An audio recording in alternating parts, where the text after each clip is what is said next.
বেশ অনেকটা পরিমাণ কাঁচামরিচ পেঁয়াজ নিয়েছি, সাথে কিছু ধনেপাতা নিয়েছি। মানে খেয়ে মরেই যাবো আজকে। ওটা দিয়ে অন্য একটা পলিটিক্স আছে, আমি তো জানতাম না। যদি মাসে 5 বার মাংস রান্না করে 5 বারই 5টা বাড়ি রেখে দিব আলাদা। বিশ্বাসটা হয় না, কারণ বিশ্বাসের মানুষ তো। দুপুরে খাওয়া লাগবে বাইরের খাবার। তো রাতের পাখি, রাত ছাড়া উনি আসে না বাসায়। বাসায় না থাকলে বাসাটা খুব শান্তি লাগে, মানে খুব ফ্রেশ লাগে, খুব নিরিবিলি লাগে। যতক্ষণ থাকে মানে তুফান চলে মনে হয়। দেখি ব্যতিক্রম দেখলাম আজকে অনেক বছর পরে। ভেবেছি মাংস রেখে গেছে আমাদের দুপুরে খাওয়ার জন্য, মানে রাত্রে খাওয়ার জন্য। এখন শুনি এটা হচ্ছে ভাজি নাকি, এটা তো আমি খাবোই না, এটা থাকলেও কোনো লাভ নাই। হ্যালো সবাই, কেমন আছেন? আজকের ব্লগটা এখান থেকেই শুরু করছি। দুপুরের লাঞ্চ তৈরি হয়েছে 3:30 পৌনে 4টার দিকে। বলতে গেলে তুলনামূলক কিছুটা আগেই হয়েছে অন্যান্য দিনের তুলনায়। কারণ সাধারণত যে ধরনের সার্কাস লেগে থাকে আমাদের বাসায় 12 বছর, মানে কী বলবো এটাকে, 12 মাসই, বছরে 365 দিন। তো সেই তুলনায় 3:30 বাজে বলতে গেলে আগেই, 4:15 যে বাজে নেই, এটাই তো ভালো। তো আজকে আবার একটু তাড়াতাড়ি হওয়ার পেছনে কারণ আছে। কারণটা হচ্ছে যে উনি দুপুরবেলা খেয়ে দিয়ে বের হয়ে যাবে কোথাও, এটা আগে থেকেই মোটামুটি শোনা যাচ্ছে। যে উনি মানে একটা ঝড়ের পূর্ব প্রস্তুতি সবসময় কিছু না কিছু আলামত তৈরি করে, কিছু না কিছু নিশান রেখে যায়। বুঝতে পারছি যে উনি কোথাও যাবে। মানে আগের দিন রাত 4টা পর্যন্ত আমিও দেখলাম, জাগনাই ছিলাম, আমিও দেখলাম যে উনি খুব ধকর বাকর করছে। তার মানে বললাম যে পরের দিন সে কোথাও যাবে, তার কোনো মিশন আছে। সকাল থেকে তো আরও বুঝতে পারছি। তো ওই জন্যই হয়তো বা 3:30 বাজে খাবার দিয়ে উদ্ধার করেছে যে উনি কোথাও যাবে। কোথায় যাবে জানি না। আগে তো জানতাম যে যাওয়ার মতো কোনো জায়গাই নাই, বিভিন্ন রিলেটিভদের বাড়িতে গিয়ে গিয়ে থাকে। তো ওই দিন আবার কোথায় যাবে, ঈদের মধ্যে তো একবার গেল, এখন আবার নতুন করে কোথায় যাওয়ার প্ল্যান করেছে। হয়তো বা রিলেটিভদের কোনো বাসায় যাবে, বিভিন্ন পাড়া প্রতিবেশী যাদের সাথে সে থেকেছে, যাদের কাছে মানুষ হয়েছে, বিভিন্ন জায়গায় জায়গায়, ওইসব জায়গাতেই যাবে। আর কোথায় যাবে? বাবার বাড়ি তো বলতে গেলে নাই। তো দুপুরবেলায় উনি এই বিশেষ একটা তরকারি রান্না করেছে। এই তরকারির আগুন আগুন গরম কয়লার মতো, যে এটা তো আমি সবসময় বলি। এখানে দেখেও বোঝা যাচ্ছে যে আমি পাগলের মতো 5 পায়ে যেভাবে পাচ্ছি খাবলে খাবলে এটাকে একটা সিস্টেম করার চেষ্টা করছি। এক একটা কয়লার টুকরার মতো হচ্ছে লাউয়ের টুকরা, আর ভাতগুলো তো হচ্ছে আগুনের মতো। এগুলা ধরা, মাখানো আমার কাছে পৃথিবীর সবচেয়ে কঠিনতম কাজ। যে কাজ আমি পারি না, একেবারেই পারি না। মানে গরম তরকারি, গরম ভাত আমার কাছে বিষের মতো মনে হয়। এটা খাওয়ার চেয়ে না খাওয়া ভালো, কিন্তু না খেয়ে তো উপায় নেই, খাওয়া তো লাগবে। ওই জন্য ফ্যানের নিচে বসে কোনো মতো শুধু মাখিয়ে নিচ্ছি। আর তরকারিটা বলতে গেলে ওই যে যেটা হয় সব সময়, যে কিছুটা অংশ কাঁচাই থাকে অনেক সময় আমাদেরকে যখন দেয়া হয়। এখানেও কাঁচা কাঁচা একটা ভাব আছে, কাঁচা কাঁচা একটা গন্ধ আছে। শুরুতেই তো দেখা যাচ্ছে যে আমি আগেই প্রথমে 7 থেকে 8টা কাঁচামরিচ নিয়ে নিয়েছি, কারণ আমি জানি যে কাঁচামরিচ না থাকলে আমার মানে বেঁচে ফেরাটা মুশকিল হবে। মানে এই খাবার মুখে দিয়ে আমি টিকতে পারবো কিনা আমি জানি না। তো বেশি করে যখন কাঁচামরিচটা আমি সামনে পাই, মানে সব সময় পাই না, আমার হাতে না গেলে সব সময় সব কিছু থাকে না। অনেক সময় দেখা গেছে এই বাসায় কাঁচামরিচও একটা বিশাল বড় একটা ইস্যু হয়ে দাঁড়ায়। মানে দাম বেশি থাকে বা কি, বা খুব ক্রাইসিস দেখি মাঝে মাঝে। কেন এরকম ক্রাইসিসগুলো হয় আমি জানি না, এগুলোর কোনো লজিক্যাল কোনো কারণ নেই। কিন্তু সবসময় সব কিছু হাতের কাছে, হাতে না গেলে থাকে না। তো ফ্রিজ খুলে দেখলাম যে বেশ ভালো কাঁচামরিচ পড়ে আছে ফ্রিজের ভেতরে, অনেক পরিমাণ। তাই তাড়াতাড়ি লোভ সামলাতে না পেরে 8-10টা নিয়ে নিলাম, কারণ আমি জানি দিন শেষে এইগুলাই আমার সম্বল। কারণ উনি যা রান্না করেছে এগুলো নিয়ে তো কোনো কথাও বলা যাবে না, চুপচাপ শুধু গিলে খেতে হবে। তো গিলে যে খাবো, গিলে খাওয়ার জন্য কিছু একটা তো লাগবে, না হলে তো গলা দিয়েও ঢুকবে না। আর আমার গলার যে কন্ডিশন, যা তা কিছু আমার গলা দিয়ে ঢুকে না। ছোটোবেলার বাজে অভ্যাস, ভালো মন্দ খেয়ে বড় হয়েছিলাম, কি এক বাজে অভ্যাসের মধ্যে আমার বাবা মা আমাকে তৈরি করেছিল। সেই অভ্যাস এখনও রয়ে গেছে, ওই জন্য যা তা খাবার খেতে পারি না।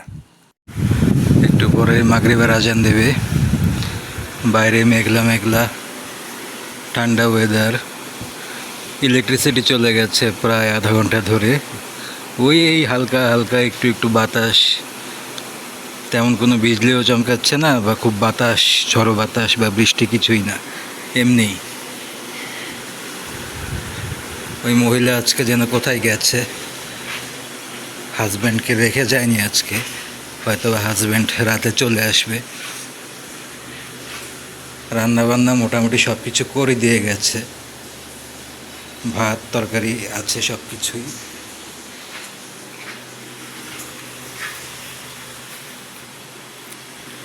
কারেন্ট আসার পরে চা নাস্তা খাবো।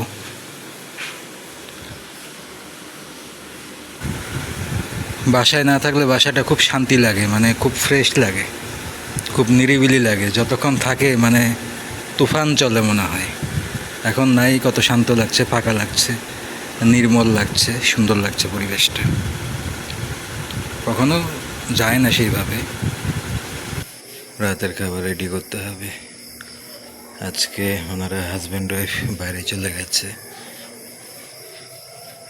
রাত্রে নাকি বাসায় আসবে না, কেউই আসবে না। নর্মালি এরকম ক্ষেত্রে সাধারণত উনি থেকে যায়, ওনার হাজব্যান্ড চলে আসে। কিন্তু আজকে নাকি ব্যতিক্রম দেখলাম, আজকে অনেক বছর পরে উনি শ্বশুর বাড়িতে থাকবে হয়তোবা। এখন খাবার দাবারের কি অবস্থা, কি রেডি করতে হবে না করতে হবে, কোথায় কি আছে না আছে, সব কিছু কোচকাজ করতে হবে। ভাত দেয়া আছে, ভাত শুধু আজকের ভাত আছে। আমরা ভেবেছি মাংস রেখে গেছে আমাদের দুপুরে খাওয়ার জন্য, মানে রাত্রে খাওয়ার জন্য। এখন শুনি এটাও নাকি অন্য প্রিপারেশনে, মানে এটা রেখে গেছে হালিম করবে। 6 বছর ধরে জীবনে হালিম করতে দেখলাম না, এখন নাকি হালিম করবে, এই জন্য মাংস রেখে গেছে। আমার কাছে আগেই সন্দেহ হয়েছিল, কারণ যখন মাংস রান্না করেছে তখনই তো আমাদেরকে খেতে দেয়নি ঠিক মতো। এখন কি আবার মাংস রেখে যাবে নাকি আমাদের খাওয়ার জন্য? তাহলে আর কি করা? তাহলে ওই যে সেই বিখ্যাত কাজ করতে হবে, যেটা আমি করি সব সময়, যেহেতু বাসা খালি আছে, এই সুযোগে এই কাজটাই করতে হবে একটু শান্তিমতো খাওয়ার জন্য। সেটা হচ্ছে কাঁচামরিচ, পেঁয়াজ, সরিষার তেল দিয়ে ঘষে টষে একটা, সরিষার তেল কি আছে নাকি, যাক সরিষার তেল খুব সামান্য একটু আছে, হবে, চলবে, আমার একটু হলেই হবে। যেহেতু বাসি তরকারিটা আমার কাছে খুব একটা ভালো লাগেনি, আমি ভেবেছিলাম হয়তো বা মাংস আছে। আর এই উচ্ছে ভাজি নাকি, এটা তো আমি খাবোই না, এটা থাকলেও কোনো লাভ নাই। থাকার মধ্যে এই যে এই লাউয়ের তরকারি নাকি জালির তরকারি, এটা একটু আছে, এটা আমার দুপুরে খুব একটা ভালো লাগেনি। এটার সঙ্গে আমার একটু মডিফাই করতে হবে, মানে কাঁচামরিচ পেঁয়াজ ডলে নিতে হবে, না হলে আমি খেয়ে শান্তি পাবো না। যাই হোক, ওই মহিলা থাকলে না হয় চোখ বন্ধ করে খেয়ে ফেলতাম, কিন্তু এখন যেহেতু খালি বাসায় আছি, আমি একা আছি, আমি এই রিস্ক নিব না, আমি এটা করব। এখানে পেঁয়াজ কাটা ছিল, ভাগ্য ভালো, পেঁয়াজ কাটা লাগবে না। একটু ধনে পাতা আমি কুচি করে নিয়েছি, এখানে সামান্য কিছু ধনে পাতা আমি কুচি করে নিয়েছি। পেঁয়াজ যেহেতু আছে, পেঁয়াজটাই একটু বেশি করে নিচ্ছি, কারণ আমি যত যাই থাকুক না কেন, আমি এটা করার পরে আমার বাপ এটা না খেয়ে থাকতে পারবে না, এটা খেতে চাইবে, ওই জন্য দুজনের পরিমাণে নিতে হবে।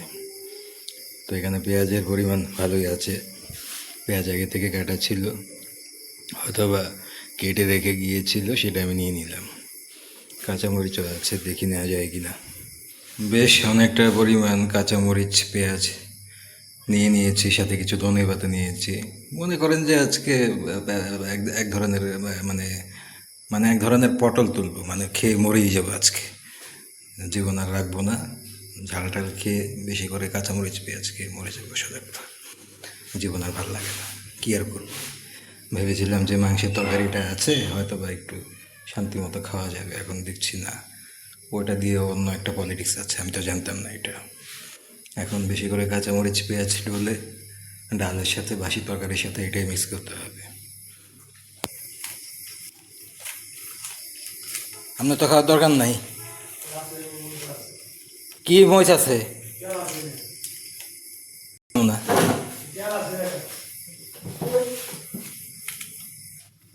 যদি মাসে 5 বার মাংস রান্না করে 5 বারই 5টা বাটি রেখে দিব আলাদা সিস্টেমে, ডিপের মধ্যে রেখে দিব। মানে ওগুলো যে কই রাখছে কবে রাখছে নিজেও জানে না, নিজের উদ্দেশ্য নেই, ওগুলো একসময় খুঁজা খুঁজা বাইর করে করে আবার খাইব। আজকে সকালেও তো মাংস খাইছি।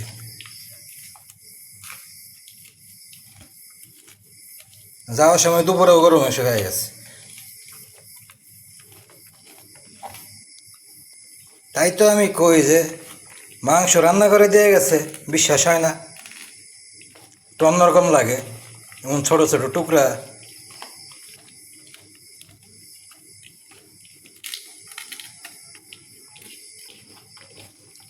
বিশ্বাসটা হয় না, কারণ বিশ্বাসের মানুষ তো বাসায় থাকতেই দেয় নাই, আর রাইখা দিয়ে যাবে এটা তোমার মাথায় আসেই নাই। তাও যে ভালো জিজ্ঞেস করছেন, না জিজ্ঞেস করে আন্দাজে খাইলে তো পরে আবার কেস খাইতাম। তেল কই, একটু মাংস রান্না করছি, তো একটা খাসির মাংস কি কম হয় নাকি? তুই একটু রান্না করবি গেল লিগা? তোর কি কেউ একটু রান্না করতে কইছে? দুপুরবেলা রান্না করার সময় দাঁড়ায় দাঁড়ায় পাতিল থেকে খাই ফেলে অর্ধেক, একবার খালি কোনো ভাত টাত ছাড়া। তারপরে তো আবার পোলাও রান্না করে খাইল, তারপরেও নাকি রাত্রেবেলা আমি একটু রান্না করছি। কি একটা অভিনয়!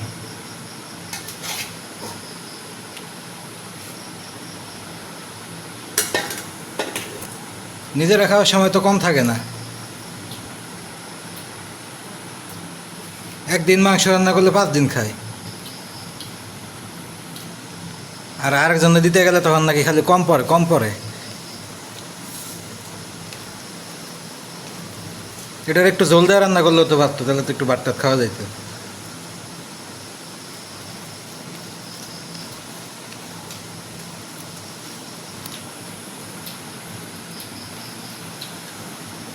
কালকে দুপুরে খাওয়া লাগবে বাইরের খাবার, তো রাতের পাখি, রাত ছাড়া উনি আসে না বাসায়,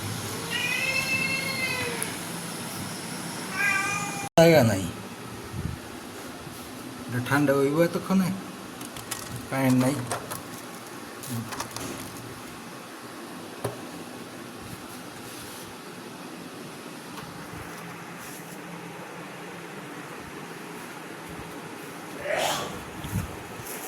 আছে নাকি?